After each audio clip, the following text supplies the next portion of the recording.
Hello everyone, welcome to Playwright. Today's topic is handling page load states. Handling page load states correctly is one of the biggest difference between stable and flaky Playwright tests. In automation, page load does not mean page ready. Modern applications load content in phases. First, the HTML is loaded, then the styles and scripts are loaded. After that, the API calls continue in the background. Visually, the page may be looking ready, but internally it is still busy. This is why tests sometimes pass and sometimes fail without any code change.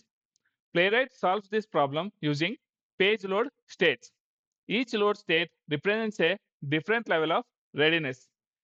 DOM content loaded means the HTML is ready.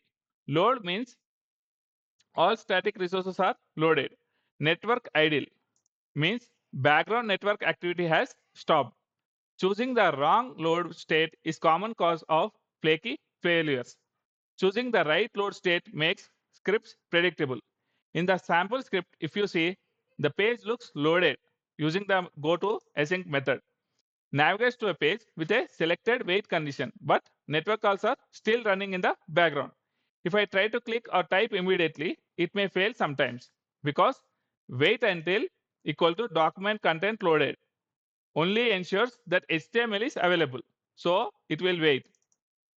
Then after waiting the correct load state, wait for load state async method is called. This ensures that background calls are complete.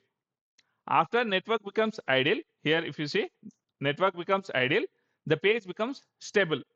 This is how we synchronize correctly using the hard waits. Once the page is ready, I can safely continue automation, and correct load state handling prevents flaky failures. If I run the sample script, then you will understand. So what it will do is first it will load the page.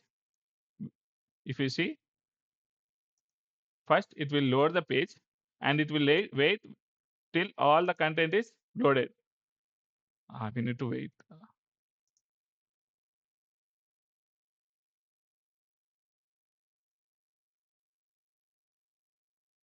So if you see, page is loaded, it has waited for all the elements to load, and in the background some network calls may be happening, so it will wait for that also. Then the page is ready for after network idle. Always choose the load state based on how your application behaves. Never rely on visual loading alone.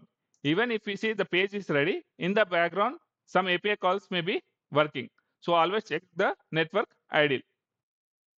Now I will close the application. Always remember, loaded means not always ready.